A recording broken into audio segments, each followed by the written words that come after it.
अगर आप आसमान देखो तो जो सबसे इम्पोर्टेंट स्टार है हमारे लिए वो सन है। सन हमें लाइफ देता है, अर्थ को हीट और लाइट देता है, और अगर हम इसकी साइज की बात करें तो ये ऑलरेडी मैसिव है। इसका डायमीटर लगभग 1.4 मिलियन किलोमीटर्स का है। लेकिन एक शॉकिंग रियलिटी ये है कि हमारे यूनिवर्स के स्केल पर सन बस एक एवरेज स्टार है।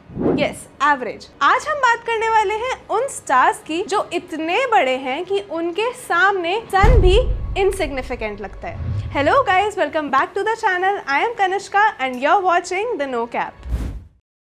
चलिए बात करते हैं रेड सुपर जायंट्स की।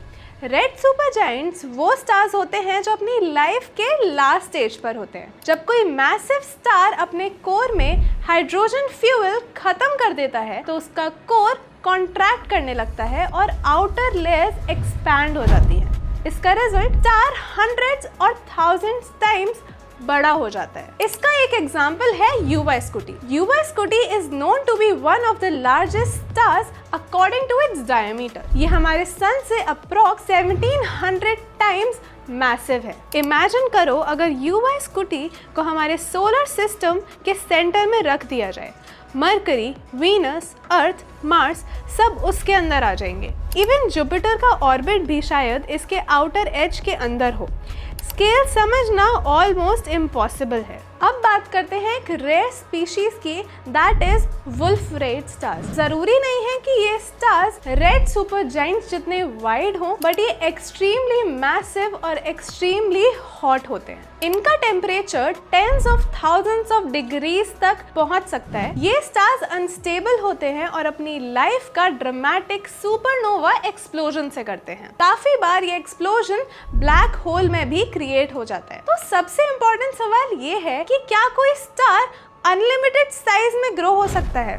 आंसर है नहीं। फिजिक्स के रूल्स हर जगह अप्लाई होते हैं। एक कॉन्सेप्ट होता है जिसे एडिंगटन लिमिट कहा जाता है। आसान शब्दों में समझे तो जब किसी स्टार की रेडिएशन प्रेशर इतनी स्ट्रांग हो जाती है कि वो ग्रेविटी को अपोज करने लगे तो स्टेबिलिटी भी ब्रेक होने लगती है। और अगर कोई स्टार बहुत ज्यादा मैसिव हो जाए तो अपनी आउटर लेयर्स को ब्लो ऑफ करने लगता है। मतलब नेचर एक खुद ही बाउंड्री सेट कर देती है। साइंटिस्ट्स एस्टिमेट करते हैं कि अराउंड 150 से 300 टाइम्स सन के मास के आसपास स्टार्स प्रैक्टिकल अपर लिमिट पर होते हैं।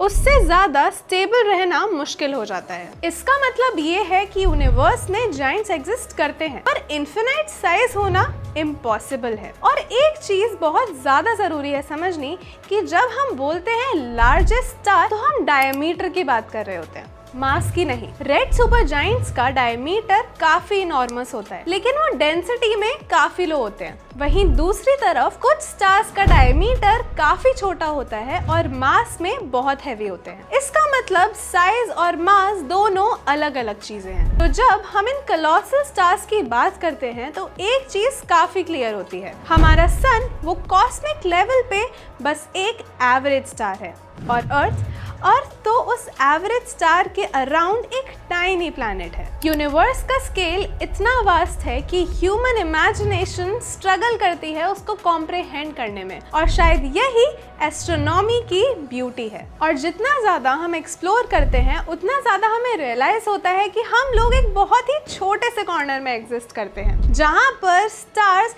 सिर्फ माउंटेन्स नहीं बल्कि पूरा सोलर सिस्टम स्वॉलो कर सकते हैं। और फिर भी इन सब चीजों के बीच में फिजिक्स के रूल्स प्रिसाइज्ड और कंसिस्टेंट रहते हैं। Universe is structured and governed, और हम अभी भी उसको समझने की जर्नी पे हैं। For more such content subscribe to our channel the no cap. I am Kanishka and see you in the next video.